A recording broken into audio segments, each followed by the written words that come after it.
Playing solo in any type of survival game is tough, especially Escape from Tarkov. Obviously, you have the gear disparity, you have different ammo, different weapons, different attachments. So in this video, I'm going to try and show you how you can use being solo to your advantage and, make the best of your situation. If you guys enjoyed this video, feel free to subscribe if you haven't already, and yeah, we'll get right into it. So getting straight into it, solo tip number 1, stop sprinting. Now, you have a lot of time to use in your raids, so honestly, why rush? You have loads of time. 30, 40, 50 minutes maybe. That's a lot of time to spend in one map that's not actually that big. It depends on, obviously, if you're running streets. But really, I mean, you've got so much time to use in the raid to garner more XP, to survive even longer. So, I mean, this goes without saying, though. Definitely sprint if you need to, if you're getting shot at, or if you need to cover a large open area, definitely kind of sprint across those. But once you get into cover, once you get into kind of the area that you're comfortable with, just walk. There's no need to sprint unless necessary, and I'll get into why in a second. So, I mean, it might seem obvious, but for some it's not.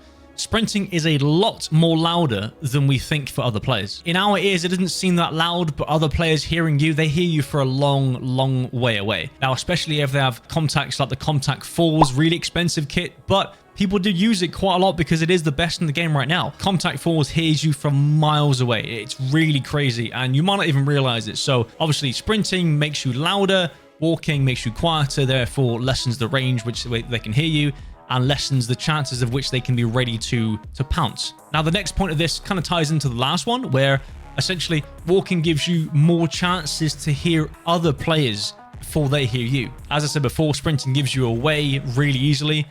Walking obviously doesn't do that as much, but then that allows you to kind of not make as much noise and hear other players before they hear you, because they'll be running around doing all their thing. You'll probably hear a lot more players than you really realize. You'll be able to kind of ambush them, rat them out, whatever you want to do. I don't know, who cares, right? Usually when I'm starting my wipe, I'll start off really fast, and I'll try and run to places, I'll try and get spaces. I just end up dying loads. So what I found is that honestly, just spawning in, looting where I spawn after maybe like 2 or 3 minutes from where I've spawned, moving on to the next part towards my task area and towards extract, whilst walking, I tend to catch a lot more players off guard. I kind of feel like a lot of times I end up meeting someone when they're in front of me. They've kind of gotten stuck with other players on this other map. They kind of come in from the edges and meet in the middle.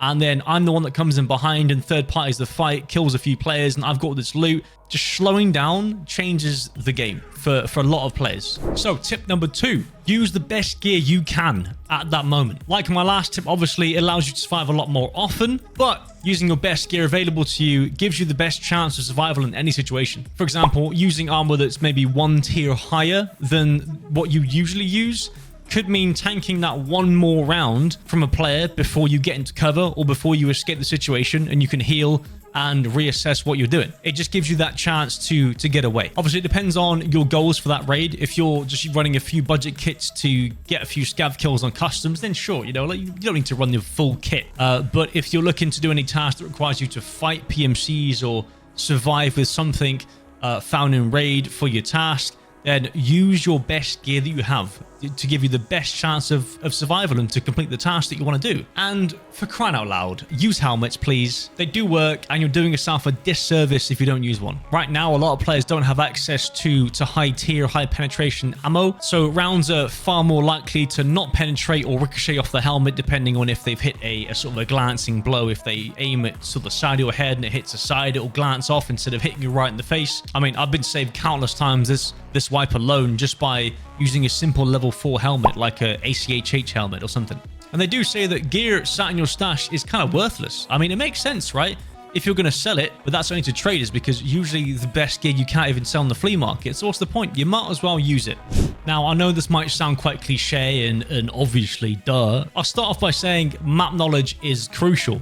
Now, hear me out on this. What I mean by that is understanding where you are and your opponents are in relation to the overall map. Now, for me, this means knowing my exit routes, so where I can go if the fight goes wrong. So positioning yourself to give yourself room to fall back if necessary. This is essential to solo survival, and it does take some time to learn. I'll talk through some examples here of how I've used this to my advantage to kind of get out of situations, to get a kill, to kind of move around the map in a way at which players can't really catch me. I can't be caught. So on Interchange, I'm trying to finish Psycho Sniper. I meet a team of 2 coming in from the main entrance into Ollie. They move through the back offices, and I kind of wait for them at the front to see if they cross over from main Ollie into the main part of the mall, over towards the tech stores. I just see someone cross over there. Oh, yeah. Got the back there. Little did I know they actually moved around to the back of Ollie and had a clear line of sight onto my cover. Realizing this, I quickly had to run away and try and get out there because I was not in a safe spot. You see me, right? He has, yeah. I've been seen, been spotted. Yeah, the scav. Really bad timing. I realize that they start chasing me and they're quite aggressive, so I use that to my advantage. There he is. He's pushing out. I post up on an angle and wait for them to peek. A few moments later, I kind of realize that they're actually pushing up to my right side here, and I don't even see them. And if they're that close, I'm in huge danger of just being swarmed. And the fact that if I try and run away, I've got a long way to get to cover. This is bad. Bad spot. I don't like it. So I back off and I make sure that I've got a better escape route through to Goshan. And if I don't get the kill, at least I can back off and get a different angle further down the line.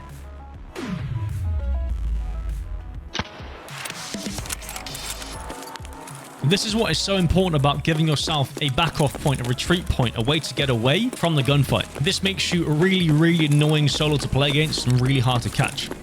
So, tip number 4, learning player spawns. Now, this does tie into what I said previously about the map knowledge, but essentially learning player spawns allows you to kind of understand where to look off a spawn straight away so you know where players are coming from, or at least what side. This also allows you, if you want to, if you feel like you can do, catch them off guard when they go past your spot towards a high traveled area, like for example dorms. If you spawn closer towards dorms, players will probably run past you to get towards dorms themselves. You can cut them off at some point and, you know, catch them off guard. And obviously this will give you an early advantage in the raid if you're trying to do a task or something in dorms and you don't want anyone to really mess with your, with your raid. And obviously less players in the raid means less risk to your survival. So taking advantage of a situation can really help you out in that sense. Now, further down the line, knowing where players spawn allows you to understand the routes that they might take and the timings that they might get to certain spots, say for example dorms or custom stronghold, places of interest that they might want to get to for tasks. You can kind of understand where players might be in the map at certain times of the raid. Obviously, this is quite an advanced level of Tarkov map knowledge, but it'll help in the long run for sure. So I hope this helps in some way. Obviously, it takes time to learn Tarkov. We all know that. It takes time to learn the maps, takes time to learn the intricacies of the maps and the spawns and everything. So it's just a matter of being patient, keeping these 4 tips in mind whilst playing. Yeah, thanks for watching, guys, and we'll see you in the next one. Thanks for watching, guys. If you like this video, click here for something similar and click here to subscribe for more.